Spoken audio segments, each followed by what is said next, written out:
It's about time that Locked On Senators and Locked On Devils did a crossover, so I speak to Brandon and Ross, the hosts of Locked On Senators, for this pre-game crossover. There's a lot to talk about in today's episode of Locked On Devils, so buckle up, everybody. You're Locked On Devils, your daily podcast on the New Jersey Devils. Part of the Locked On Podcast Network, your team every day.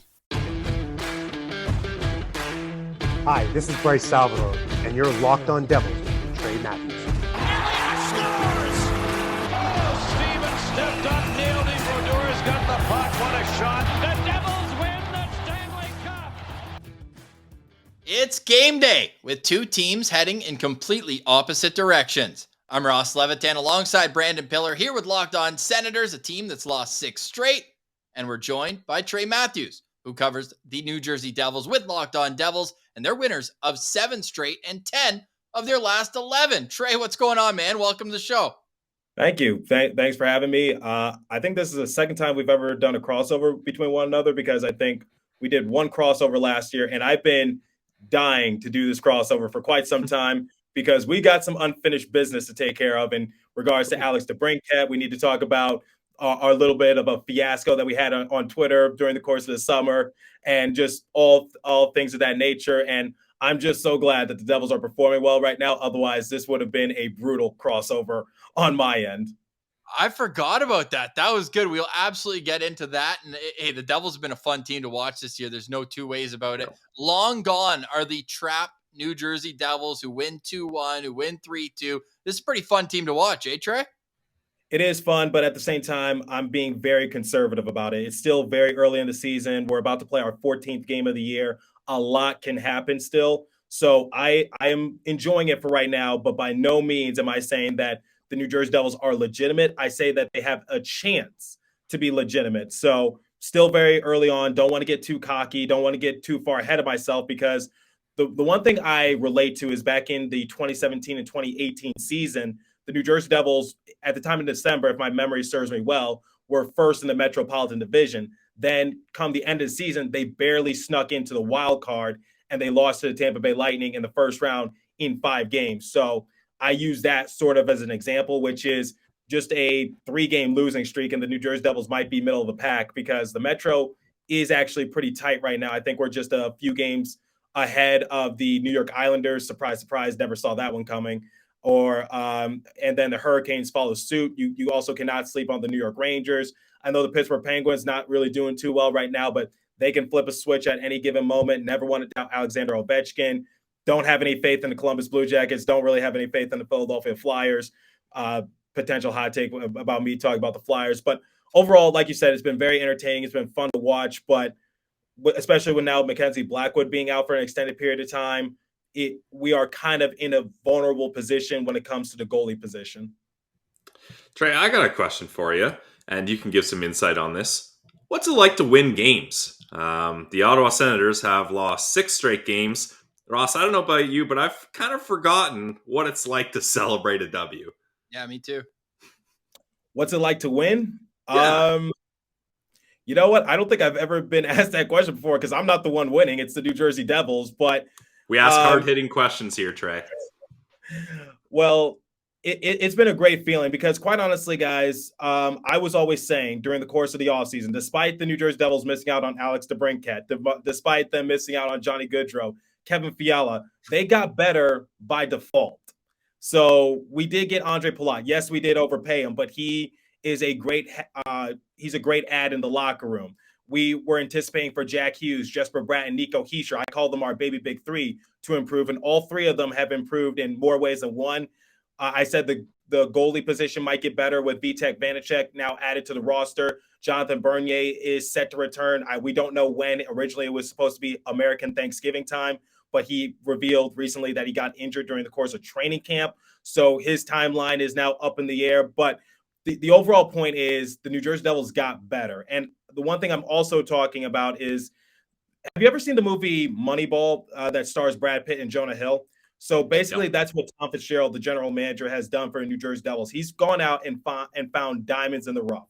So he traded away Ty Smith for John Marino. Now, John Marino on paper might not seem like a big priority for the opposing team, but we know how effective he could be on the rink. The advanced analytics love him. Normally, I don't like looking at advanced analytics. I'm more of a conservative, just I don't care how hard you hit the puck. I don't care the chances of it going in. I don't care about this particular stat. I just say, like, swing at the puck, either it's going in or it's going out kind of thing. But, times have changed. But John Marino has done a fantastic job.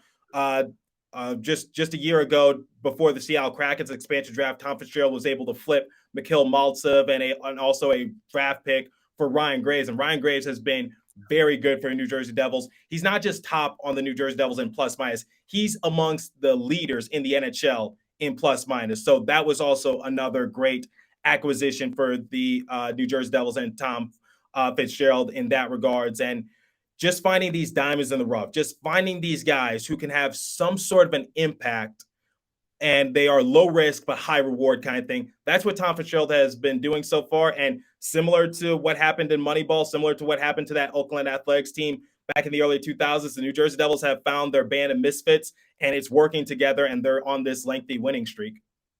Well, I mean, two players in particular there that you touched on that I'd like to pick up on were guys who we circled going into the offseason, both this year and last year, as guys who would have helped this Ottawa Senators team.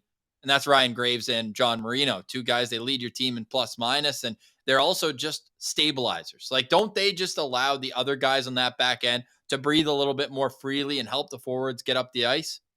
Absolutely, 100%. So the one thing I talk about Ryan Graves and John Marino is that they know how to hold down the fort. And there's another guy that I want to mention, that's Jonas Siegenthaler.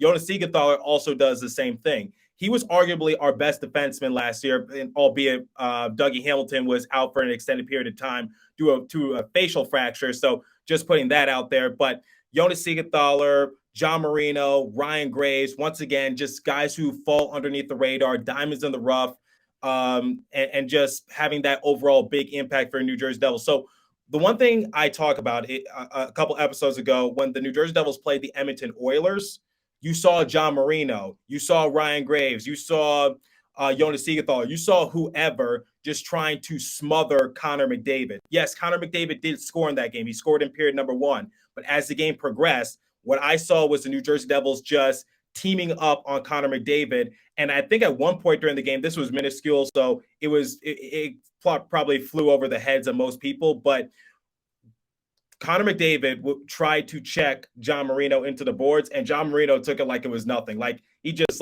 brushed it off and stood tall, didn't stumble, didn't do anything, and he continued to just maneuver the puck into neutral zone.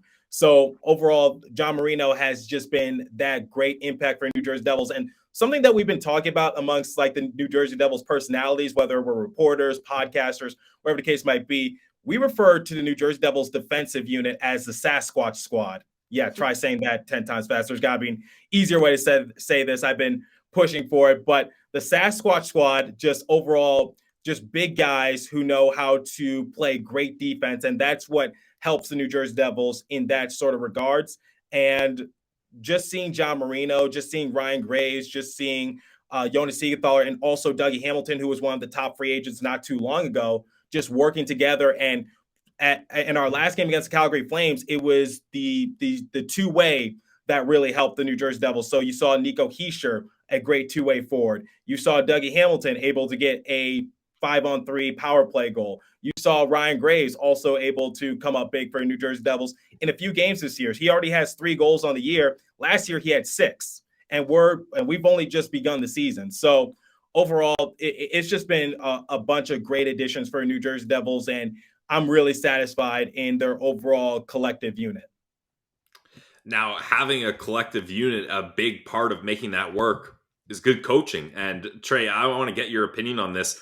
The start of the year, I've never heard a fan base so emphatic about fire the coach chants. Like, Lindy Ruff didn't even make it to puck drop of game 1. They were announcing his name, and the entire arena is doing fire Lindy chants and booing. Like, how did this guy go from being public enemy number 1 for Devils fans to now leading the New Jersey Devils to the top of their division? Granted, short's the sample size, but they're coming off to a great start after a tough start to the season. What is it about Lindy Ruff that's working, and where are you at with him?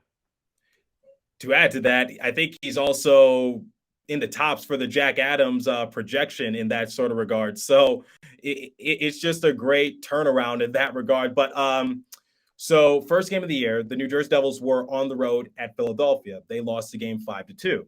And so come second game of the year at the Prudential Center, when they're playing the Detroit Red Wings, it was sort of the same thing. So people were just chanting "Fire Lindy Ruff," and it goes back to last year. So it didn't just happen just because it happened. Something occurred prior, and something led up to it. So people were just frustrated with the New Jersey Devils' overall efforts towards the end of last year. But my overall stance with Lindy Ruff is that yes, he's an old school coach. Yes, like he's seen more success early on in his coaching career. But I don't put all the blame on Lindy Ruff last year as to what happened to the New Jersey Devils, because here's some factors they had to deal with. They had to deal with COVID. They had to deal with injuries. And they just had to deal with, like, I think you guys could attest to me on this in this regards. You know how hard it is to just get some sort of consistency going when your games are getting delayed, when your games are getting canceled, when half your team is out due to COVID. And not to mention the New Jersey Devils were just hit with the injury bug. And it really affected us in the goalie position, because I know you guys talk about being a goalie friendly show. The New Jersey Devils were anything but that last year, because they had to go through like 7 goalies, including they had to bring up an emergency backup goalie. And he's a friend of my show, Kyle Shapiro. But overall, it was just like, what does Lindy Ruff have to work with? Because I just mentioned Dougie Hamilton was out for an extended period of time due to a facial fracture. Miles Wood, who's been a great energizer for New Jersey Devils and has kept some games alive for us, he was out all but like 3 or so games last year due to having surgery. Jonathan Bernier went out early on. Mackenzie Blackwood re-aggravated his ankle in January. He was out for an extended period of time. Towards the end of the year, Jack Hughes was sidelined. And then on top of that, Jack Hughes got hurt second game of the year, and he was out for a few months. So overall, it's just like we could talk about what Lindy Ruff had to work with. I'll tell you what he didn't have to work with. Jack Hughes, Nico Hischier, Jesper Bratt, PK Subban, Dougie Hamilton, Jonathan Bernier, Mackenzie Blackwood, the list goes on. So I was just like, look, if you want to fire the supporting cast around him, that's okay. So they fired Mark Recchi. They didn't renew Alon Nazardine's contract. I was like, okay, that's good, but he's held to a shorter leash. And now this year, it's just like when the New Jersey Devils lost back-to-back games 5-2, with the talent that we're supposed to have and the improvement that we're supposed to show, people were just like, it's time to fire Lindy Ruff, because these people were talking about Lindy Ruff should have been fired towards the end of the year. And I was just like, give it some time. Now, this is potentially a hot take, but if the New Jersey Devils began the season like 1-5, I think Lindy Ruff, quite honestly, might have been gone, because right behind him, Andrew Burnett, who we all know what he was able to do for the Florida Panthers in the midst of a scandal. He was able to still lead them to the President's Trophy. He was a Jack Adams finalist. The Florida Panthers still made a legitimate playoff run, despite having Joe Quenneville resign due to what happened in Chicago last year. So that's something you have to take into consideration, which is, even if Lindy Ruff is fired, we still have a coach right behind him who knows how to weather the storm. He knows how to make the most out of a pretty murky situation. So I think that's what people were talking about, saying, get Andrew Burnett, because we know what he's capable of doing. We know how it can work. We're seeing the special teams, improve somewhat in terms of overall game plan. Devils are tops in the league for penalty kill. The power play still needs some work, but overall, that's all Andrew Burnett, because Mark Recchi was struggling with that last year. So people were just pushing for maybe it's time for Andrew Burnett to be the head coach. And not to mention, this is Lindy Ruff's final year of his contract. I don't anticipate that he's going to sign an extension. I think he's going to retire, because I think he's a short-term solution. I don't think he's a long-term solution, but I never thought Lindy Ruff should have been fired. I just thought under circumstances, he didn't really have much to work with, but I think people were also a little ticked off of what he was saying in interviews in regards to Jesper Bratt not getting enough ice time compared to like Nico Hischier or Jack Hughes, despite Jesper Bratt arguably being our best player this year, or just last year as well, just talking about the wrong answers in press conference. I think that's what also rubbed people the wrong way. All right, coming up on the show, Trey's going to quiz us about the Ottawa Senators and their slow start to the season, and then we got beef we need to bury at the end of this show, the young cores between these two franchises. But first, here's a word from one of our favorite sponsors. Before we continue with today's episode, I want to inform you guys about BetOnline. So BetOnline.net is your number one source for all your betting info, stats, news, and analysis. Get all the latest odds and trends for every professional and amateur league out there. From football to basketball to soccer and esports, we've got it all at BetOnline.net. And if you love sports podcasts, you can find those at BetOnline as well. We're always the fastest, easy way to get your betting fix. Head to the website today or use your mobile device to learn more about the trends in action. BetOnline, where the game starts. Please remember to gamble responsibly and visit our friends at Locked On Bets for all your betting needs there as well. Okay, let's get back to this crossover between Locked On Devils and Locked On Senators. Take it away.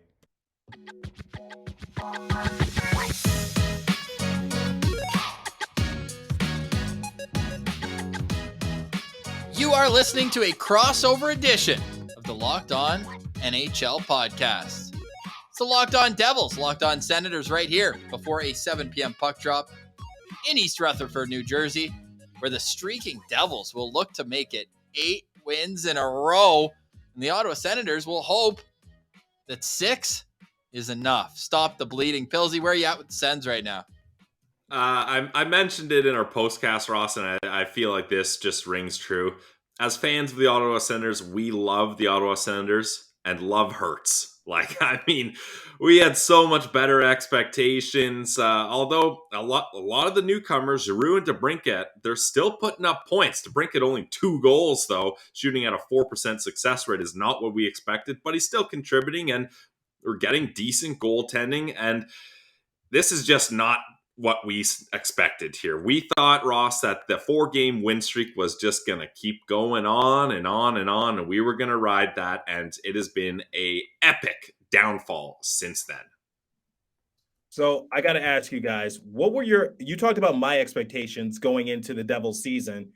I personally thought that the Ottawa Senators were going to improve because you guys were able to have somewhat of a successful offseason.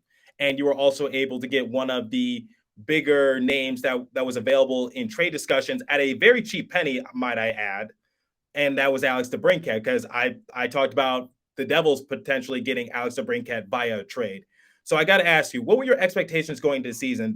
Because I was saying for the Devils, anywhere from middle of the pack to wild card team, did you have those same expectations for the Senators?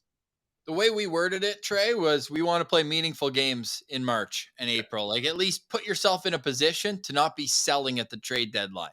And you said improved? Well, you know what? If they win one of their next 8 games, they did better than last year in the first 20 games and the year before, where they won Low 4 bar. 20. So the bar was set extremely low, but you're right. There was an exciting offseason. You don't win games in the offseason, but you can certainly get your fans engaged, and that's what they did. They were able to sell out the home opener. It was an awesome atmosphere. They win 7-5 against Boston. Boston still only has 2 losses on the year. Ottawa was able to hand them one in a really exciting game, and the vibes were just so high. And then now it's fallen apart in every way you could have imagined. Like, one game, they're getting outplayed in Florida. Then they're getting outplayed in Tampa. But now the script is flipped. They've dominated on the shot clock the last 4 games. They've played really well, and they just can't buy a win. It's a different problem every game, and now it seems like the overarching one is defensive breakdowns, where we don't have a stabilizer like Ryan Graves or John Marino or Jonas Siegenthaler. We don't have any of those guys. We instead of looking in the bargain bin for good defensive players, the Ottawa Senators decided they were going to go with veterans who kind of lost a step, like Nick Holden, like Travis Hamonic, and even a guy who you may as well strap a rocket to his back and send him to the moon in Nikita Zaitsev. That guy can't go 5 seconds without making a mistake out there. So they're really just shooting themselves in their own foot, and that's kind of where we're at right now with the season. Okay, we've talked about the negative aspect. You guys are on a 6-game losing streak. You're 8th in the Atlantic Division. So that's a nice way to say dead last. I was trying to be polite. I was just trying to be polite.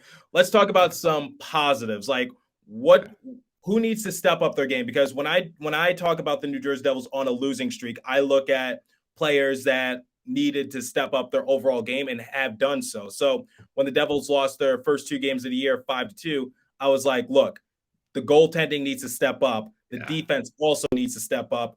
So-and-so player needs to be the X factor, because one of the things I talked about Andre Palat and the overall signing was that he is the person that the Devils have to rely on in order to get themselves out the gutter. Unfortunately, he's going to be out 8 to 10 weeks due to a groin surgery, but that's beside the point. The next game against the Anaheim Ducks, in which the Devils were able to get their first win, Andre Palat stepped up his game. He was the X factor that matchup for the New Jersey Devils. So who do you rely on as your X factor? Who's the leader? Who's the one that gets you out the gutter?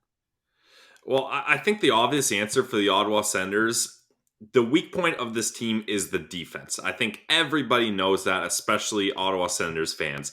And the guy that's been propping up this defense for years has been Thomas Chabot. He's making $8 million. He's viewed as an elite top pair NHL defenseman, and he has not been that player so far this season. And the thing is, Trey, is every past year, the Senators would just kind of toss anybody with Chabot, and it's like, oh, it doesn't matter who plays there because he'll elevate their game. So we'll just put anyone there. This season, they said, okay, we're going to give Thomas Chabot our best right shot defenseman so we can have a true top pair. Artem Zub is going to play with him, and then we'll figure out the rest of our decor. Artem Zub and Thomas Chabot have arguably been this team's worst defense pair. Now, Zub has been injured for a couple games here in the sense of lost all of those games without Zub. So we realize that maybe that's not the issue. Thomas Chabot is just having a very slow start. His Corsi numbers are not good. He's a guy that's supposed to be able to play with the puck, move up ice with transition, and he's hesitant with the puck. He's making mistakes. He's not playing well in his own end. And look, we're big fans of Thomas Chabot. He's been on our show, the Locked On Senators podcast, and we got a lot of respect for him. But the simple matter of the fact is we're used to him propping this decor up. And this year, he's been bringing it down. Yeah, it sucks too because the power play has so many weapons and it just feels like he's slowing the play down when he gets it at the top of the umbrella. You want to see him making the next move and really make those 4 penalty killers like shift and the goalie, make him move, get him tired so that second unit comes out that still has a lot of skill on it and you can really kind of take advantage. But instead, they slow things down. And how many times has he just coughed up the puck at the top of the umbrella? The power play needs to be better. And that's where I'll go as my overall thing because the forwards are still producing. Claude Giroux and Alex DeBrincat have been excellent additions. They both have 11 points in 12 games. Now, would you like Alex DeBrincat to have more than 2 goals? One of them was an empty netter. Yeah, of course. But he's turning himself into a bit of a playmaker. He's got 9 assists, and he's shooting the puck at a higher clip than he ever has. So the goals will start going in. He's shooting 4%, and his career average is 15. So that's going to straighten itself out, you got to think. However, the power play as a whole, they're without Josh Norris right now, and they will be for the next couple months. He's a good Michigan guy like yourself. He scored 35 goals last year. About half of them were on the power play. They really miss him. He's got a shoulder injury and no surgery, but he's going to be out for at least the next couple months. But yeah, there's a lot of issues on this team, but the leaders are leading. Like Brady Tkachuk's first in the NHL in even strength goal points right now. Drake Batherson over a point per game. It's just as a team, there's not enough attention to defending, and it's just causing them an inability to defend at the right time. They can't score 2 goals in a row. They can't put teams away, and defensively, they're allowing goals at the worst times. Yeah, so when looking at the stats, your goals for over games played, it seems like you guys are somewhat in the middle of the pack in that regards for scoring. So it's respectable, but it's the same issue that the New Jersey Devils had, which is their last season. Their offense is good and respectable, but the defense, that's where things go wrong because you guys are ranked 27th in the entire league for goals against over games played. So over the last 5 games, it seems like that Giroux is the person that plays the most meaningful, how would I say this, efficiency, because he's leading the team in the last 5 games with a plus minus of +1, which isn't really all that good. So it's just like on the defensive side of things, how do you guys tighten it up? Because it seems like in terms of special teams, you guys are in the middle of the pack in that regards as well. I mean, the best way to tighten things up, and Ross mentioned it, was to send number 22 Nikita Zaitsev anywhere. But you gonna tell him his record? You gonna tell him a record with him without him? It's I don't know what is it with him. I know without him, it's 0-7 though, is it not?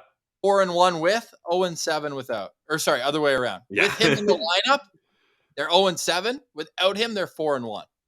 Yikes. So, I mean, that's pretty clear. And you can say, well, that's a third pair defenseman. You can't put that much on him. But the times he's making mistakes and the usage, that's not a word, usage of Nikita Zaitsev has just not, there's no excuse for it. Like, Sens fans are clamoring, like, tell us why you think Nikita Zaitsev should be in this lineup. And the thing is, there's better options. Jacob Bernard-Docker played his first game in the NHL this season, and Ross and I argued on our show after the game, he was this team's best defenseman, and he's in his early 20s and only a handful of NHL games in his entire career. So you can't have the guys, the veteran shutdown guys that were brought in to stabilize the young prospects. You can't have the young prospects needing to shelter and stabilize these veterans. And that's what it's been like on the defensive end. And it just, the goaltending may seem like it's just okay here, but if you're watching the games and you look at all the goals, these goalies are being hung out to dry. Apart from maybe 1, 2, 3 goals that you'd like to have back, Anton Forsberg, Cam Talbot, and even Magnus Hellberg have all been good goalies for the Ottawa Senators. It's just quick lapses in defensive judgment and getting beat easily in spots like behind the net, in the highest slot, as you're transitioning the puck. It's those things that are just crumbling this team that, as you mentioned, Trey, a lot of their stats are middle of the pack, not 30th of 32 where they sit in the standings. Okay, and my final question for you guys, and this is a question I was asked throughout the course of last year when the Devils were struggling. Is the season salvageable? Like, it's still early in the year. Can you guys maybe not get to the playoffs, but maybe just, get into a more respectable position? Or is it tank for Connor Bedard? Are you going to join the Arizona Coyotes, the San Jose Sharks, and also the Anaheim Ducks in that regards? Tank for Connor Bedard? Connor Bedard couldn't fix the problems on this team right now. They have no trouble scoring. Like, they need a defenseman in the worst way, I would say. And going into this week, we said crucial week ahead. They need to win 2 out of 3. Well, they've now given themselves no margin for error. So I stand by it. If they can't win both tonight in New Jersey and in Philly on Saturday, then I'm going to start looking at the 2023 draft class. I'm not where Ross is quite yet. I don't have the Tankathon spin meter out. There's 70 games left in the season. And the thing is, if the Ottawa Senators were getting blown out like 5-1 and they're just not even close in any of these games, sure. You know what? A 4-8 record and you're not even close, you don't stand a chance unless some major improvements happen. But I believe that this team can turn it around. Hopefully, Artem Zub gets back and that stabilizes the D-core. It's possible that Josh Norris could return late this season. Now, is it too little too late? That remains to be seen. But I still have faith that this team can get to where we want them to be. And no, the playoffs is looking less and less likely with each loss as you're in a 6-game losing streak right off the bat to start this season. But I still believe they can get themselves in a chance to be at least fighting for meaningful games down the stretch. But they gotta stop this skid ASAP. Otherwise, yeah, it's another season of your Ottawa Senators being out of the playoffs in November. Yeah, I mean, just to back up what you guys were saying, I'm looking at some of the scores and, losing to the Vancouver Canucks 6-4. Obviously, the offense was there. Defense, not so much. Or looking early on. I was just going to say, without empty net goals, all 8 of their losses have been by 1. Yeah. Like, they're right there, but they can't win. Yeah. Okay. I remember that game against the Boston Bruins. That game was intense. That was the definition of a barn burner in which you were able to beat them 7-5. So it seems like your guys' offense is there. And this is what I'm a little like, I think this game against the New Jersey Devils can definitely be a lot more intense than was being made out to be on paper, because the New Jersey Devils, we love to score goals and we love to outrun and just try to out hustle the opponent and tire them out, just as Johnny Goodrow on the Columbus Blue Jackets when we embarrassed them when they came to the Prudential Center. And by the way, I got to give a shout out to John Marino for stepping up on the defensive side of things in that regards. But, I think this game can definitely be interesting because your guys' offense is respectable in there. It's just the defense, and I think that's going to cancel it out because I'm projecting the Devils to win. Hopefully I don't eat my words. I'm not trying to say this is a easy win because no win is an easy win in this league. I'm just saying, like, I think this game could definitely be somewhat compelling to watch, just given how both young these teams are and how both of them just love to generate offense. Well, we'll get to that coming right up. The Ottawa Senators faced New Jersey 3 times last year and beat them 3 times last year. Coming up, we'll get into a preview of tonight's game, and we still have to get into that Twitter sphere that was this past summer. All that's coming up. You're listening to a Locked On NHL crossover between Locked On Senators and Locked On Devils.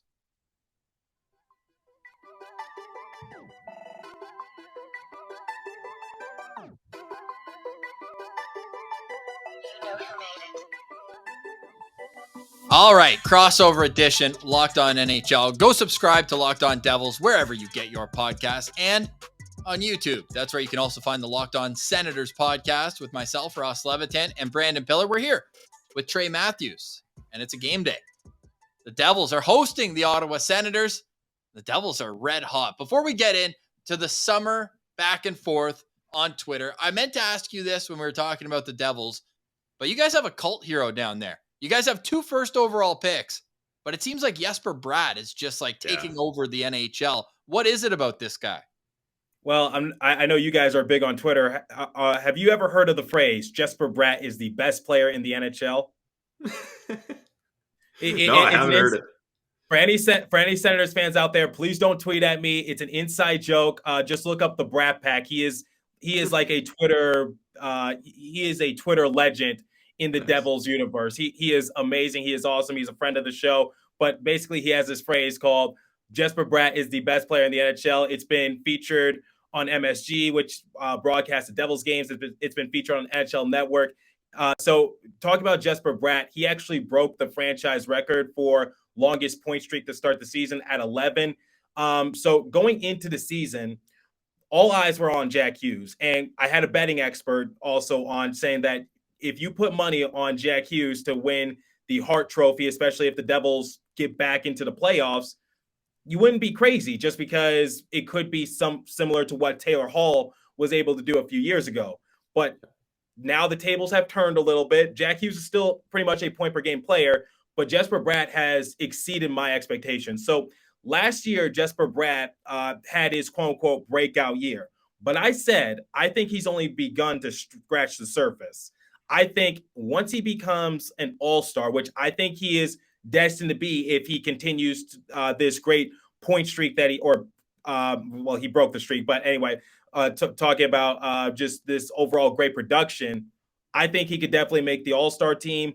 I think he could get his name into the Hart Trophy. I know that I'm overstepping it just a little bit, but if once again, if he's able to, be the first New Jersey Devil to crack 100 points, if he's able to lead the New Jersey Devils back into the playoffs, if he continues this great production, Jesper Bratt possibly winning the Hart Memorial Trophy or at least getting his name into the running, I don't think it would be out of the ordinary. Jesper Bratt has been fantastic for the New Jersey Devils, and he is one of the big reasons why the Devils are in the position that they're in right now. But I think my MVP personally is Nico Hischier for the Devils so far.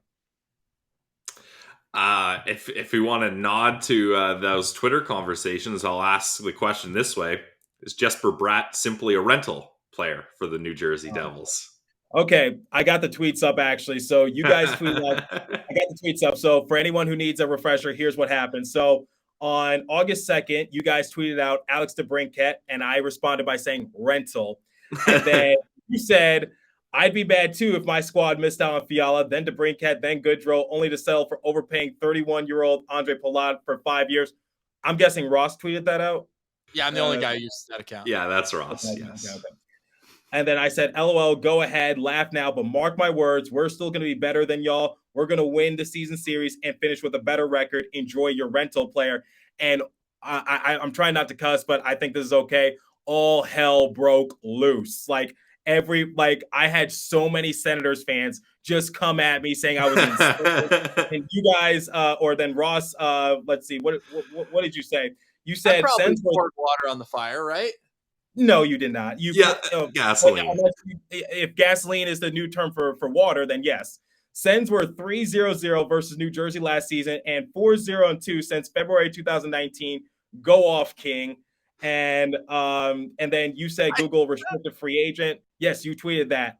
And basically, I had so many Senators fans just come at me, just saying I was insane, saying I was delusional. And then the very next day, Jesper Bratt, just before the arbitration hearing was to take place, signed a 1-year extension with the New Jersey Devils. And then you guys said rental. And then even more Senators fans came at me to the point where I had to turn off comments when I announced that Jesper Bratt was returning to the organization, because I'm just like, I'm going to continue to get flamed by Senators fans. But Senators fans, I just gotta say, hey, keep that same energy right now, because I don't care if the Devils win or not. We still have a better record than the Senators, and we're in a better position. So, yes, there's a tweet right there if you're watching on YouTube. Jesper Bratt signs his extension for 1 year. You guys say rental. Now, the question you asked, is Jesper Bratt... We almost ratioed the NHL's official account. Like, we were well on our way there. 213? That's hilarious. The timing was just too perfect of him signing the next day. Yeah, and then you guys said, oh, how the tables have turned. Now, is Jesper Bratt a rental player? I'm going to say no, because he said before the season that he wants to sign an extension with the New Jersey Devils. And then actually before free agency started in May, he went on a Devils podcast. I believe he went on Speak of the Devils podcast, and he revealed that he wants to finish what he started with New Jersey. He said he kind of left his agent up to the negotiating process, and I think that was the assumption that everyone made, because when you see someone like Kevin Fiala get paid, or who was the one who got paid in Vancouver? Was it Miller? Yeah, Miller. When you see those guys get those kind of contracts, I think Jesper Bratt's agent was just like, we want similar money to like Kevin Fiala. So give us that extension. But the Devils are saying like, no, but Jesper Bratt had a good season. But prior to that, his numbers were respectable, but nothing impressive. So I personally said I would extend Jesper Bratt for 2 or 3 years just to be safe, because there's no guarantee that he's going to repeat what he did last year. And like I said, he exceeded my expectations. He bet on himself, and he's performing really well for right now. So a lot can happen. I don't want to jinx anything. I don't want to jump the gun on anything. But, personally, I don't think he's a rental. I think he genuinely does want to stay with the New Jersey Devils. But like I said, it's a long season. If things do go south, or if he does have a falling out with just management, because I talked about how Lindy Ruff wasn't giving him the necessary playing time compared to like Jack Hughes or Nico Hischier, I wouldn't put it past him to say, fine, I'll search for another team that will pay me and give me my minutes. But I think that's an extreme worst case scenario. Yeah, well, I'm glad we're able to laugh about this. I'm glad it did, like, no one took anything personal, and it was a good back and forth Twitter that, hey, we got a lot of engagement. People got interested into it. So it's just fun. I was already getting a lot of engagement on Twitter because I said that Martin Brodeur is the greatest goalie to ever play. Genuinely believe that. You haven't heard of Dominic Hasek, I'm assuming, but that's fine. No, I have, but I just think Marty Brodeur is better, because think about it. Career leader in wins, shutouts, we could go down the list. Vezina Trophy winner, Stanley Cup champion. They had to change a rule because of Marty Brodeur. The NHL did. So my thing is like, I think Marty Brodeur is the greatest goalie to ever play. I get that's a little bit of a hot take in the NHL world, but Devils fans genuinely believe that. But yeah, so I was already getting a lot of heat already, because I think you guys know him. Andrew Berkshire said that that exactly a nobody, just a guy who wanted to just start some trouble. He quote tweeted that my tweet and said that Marty Brodeur is not even a top 5 goalie, and then the official New Jersey Devils Twitter page responded to him by saying he was. You know that meme where it's like Mr. So-and-so or Little Miss, they said Mr. Terrible Hockey Takes, and that just made me like, it just exploded. So but prior to you guys and our little bit of a Twitter beef, or when we're talking about Tim Stutzel and Jack Hughes, I was already being given a lot of attention just because of what I was saying about Martin Brodeur and his overall impact in hockey and also the Devils organization. Pilsy! Sorry, this is not for this crossover. Nikita Zaitsev is on waivers. Okay, well, that is great news, Trey. If the New Jersey Devils are looking for a veteran shutdown defenseman. You have a studio audience? Oh, yeah. Whenever Zaitsev's on waivers. Wow. Let me think about that. Albert, Could I sorry. offer you? Could I offer you Damon Severson for Deal. somebody? Okay, because we got Luke Hughes and we got Shimon the Mets in the pipeline, so we got to get rid of one of our defensemen, and I think Damon Severson is on borrowed time. So, what's your prediction for tonight's game? I know you said you're feeling a New Jersey Devils win. What exactly do you think how do you think this game will go? I'm gonna say 4-2. New Jersey Devils get an empty netter goal because I think bang on.